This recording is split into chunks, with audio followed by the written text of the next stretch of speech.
I'm Albina. And I'm Roger. And today we wanted to share with you 3 secrets of attracting your soulmate love. Yeah. Well, the first one, I truly believe it's clarity. Unless you know with 100% clarity what is it that you're looking for in your ideal partner, your soulmate partner, nothing, not even the universe herself can help you. So I invite you to reflect on and more specifically write down what are your musts in your partner and what are your must nots. So for example, I cannot be with anybody who is a smoker or something like that. So identify with 100% clarity what is it that you're searching for in your ideal partner. And then the second part of this exercise is also writing down who you need to become in order to attract that ideal soulmate love. And that is the part that most people skip or never even think about. They focus on the outside circumstances, on the external circumstances, on the other person. And I think the number one importance, the most important thing is, who do I have to become in order to attract a person like that, in order to create a thriving, love-filled, intimate relationship? Can I go back just a little bit? Yeah. So on the first one, it's about you taking the time to kind of do the inquiry in yourself. What is it that I really want? Which is a fundamental question. Because I think a lot of times we may end up in relationships that, if we're not conscious about it, it's not really even a settling. It's not even, in other words, if you tell the waiter, like, oh, I don't know, just bring me something, you might not be as happy as you get really particular about what you really want, so that the universe can serve it up. And, we have an example of one of our dear friends who, had a rocky relationship, and she kept trying to fit this square peg into the round hole of her life, and so, kind of broke up and got back together with this guy several times, and there's nothing wrong with that. But what she kind of realized was that, really she was trying to make it fit. And so she, of her own initiative, wrote down, kind of just like you would write down your goals. She wrote down all the things that she wanted in an ideal partner, like what she wanted in a partner. And then she kind of put it away, but she did the work. And then she later met someone who she ended up falling in love with, getting married, and having babies with. And she pulled out her journal and realized, oh, this is him. It was made to order. He's all these things. And I really believe that, part of the work of how that happened was that she took the time to really think about what it is that would really be a good fit for her and what she really wanted in a partner and a soulmate. And by doing that work, she sort of automatically filtered out everything that wasn't that. And so try that out, because it really is, you can't get what you don't know you want usually. And starting with the question, what is it that I really want? Yeah. Which leads to the second part, which was, who do I need to become to attract that? Yeah, and it's in terms of the language of quantum physics, if you will, it's turning a possibility into a probability.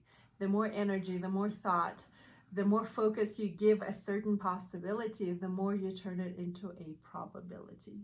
Yeah, and then back on the second part is part 2, the second secret is, who do I need to become? And I would say the second part of that is work on yourself. Yes. Doing your own growth work and start clearing out some of the, because we all block off love and we all block off connection, often unconsciously, but sometimes consciously, because we don't want to get hurt. And so a big part of the work is working on yourself and removing the obstacles that are in the way of attracting that. It could be, something like, focusing on what you don't want. That's one thing, right? And it could be that, you've been hurt before and you put up a wall, so that wall, even though you can't see it, people can feel it. And so doing that that self-work creates the space to pull in, right? And so working on yourself is a great way. And then you can invite somebody into that work, right? Into that like opening that you're having the transformation that you're having is, someone to grow alongside you.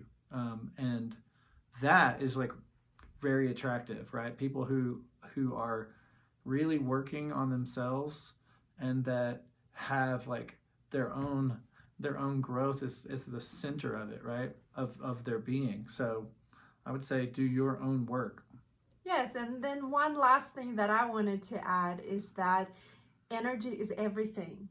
And sometimes when we identify what it is that we really want in our ideal soulmate partner, our desire, like wanting something so badly, sometimes it turns into this like desperate kind of energy. And there is nothing sexy and nothing attractive about desperate energy. It's like dancing in this beautiful dance between your desire and yet not turning that desire, that energy into something like yucky that feels not so good. So I wanted to give you an example, and I actually just had this realization recently. When Roger and I first started dating, I really, really liked him. And I really wanted this relationship to work. And it's not like I was talking about it, but the energy, I think you also felt that like desperate energy. And I remember, we had a very kind of like rocky dating life with lots of ups and downs. And before we got married, we broke up. And I remember a point in time when I finally just let him go. That like really, really wanting something and really wanting this relationship to work and really wanting him to like me and really wanting him to love me. Like, I remember a specific moment in time when I finally just let him go and I let him be. And I think that is the time when something energetically shifted. I think it even goes beyond our human understanding. And that's when like he came back and, we got married and things like that. Well, do you want to speak about to like how that energy felt like? Yeah, I mean, one subtle thing about that she's hinting at in the male psychology is that, you want to, I think we all, not just males, but we all want to feel like we're making a choice, right? Not that we're being like sort of boxed in around it. And freedom is a really big thing for a man. It's the sort of a masculine high priority, and within the relationship, feeling like you're choosing it and feeling like you still have the space to be yourself. And so I think you're tapping into that a little bit too. And so I think what you're saying is, there is a balance, but really working on yourself again, goes back to like, I'm working on me, and if you want to come along too, that would be awesome, which is different than I need you to complete me, which I think is a myth.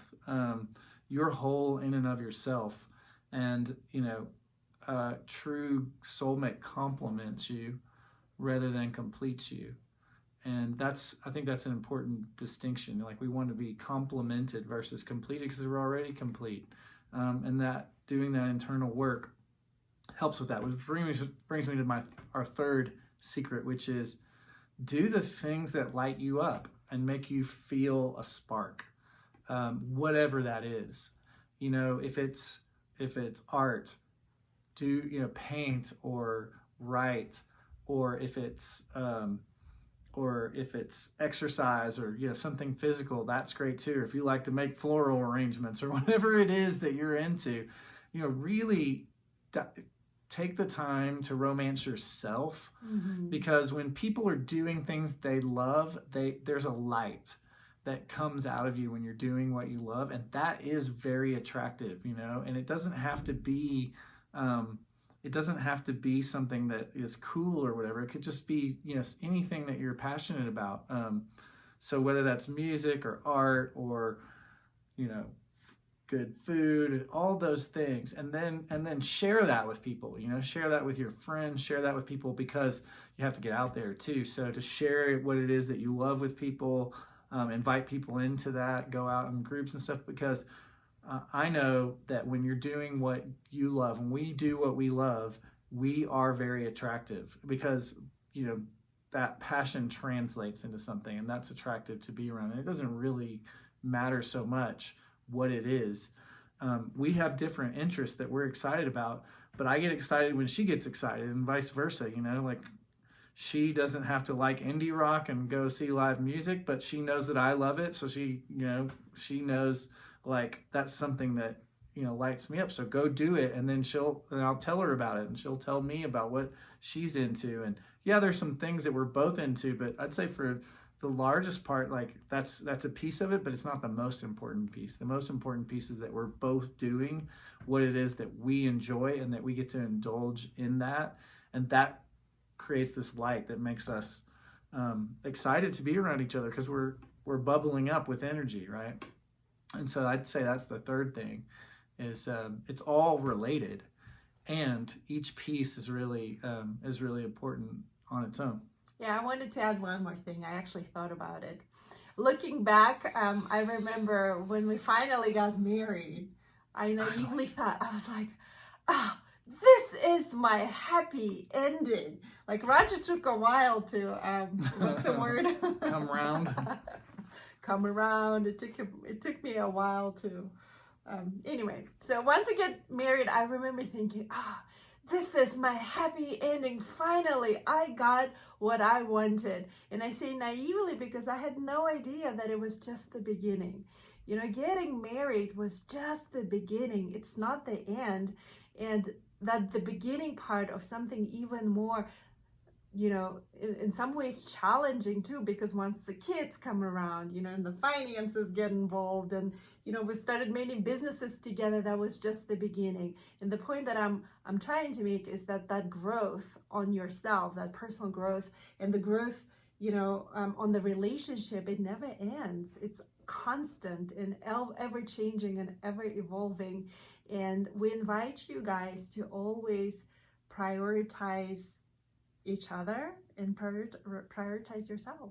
Yeah, and we have some other videos that talk about rekindling your romance and having difficult or challenging conversations in a way that is healing rather than hurting. So you can check those out too. Thank you. Good luck.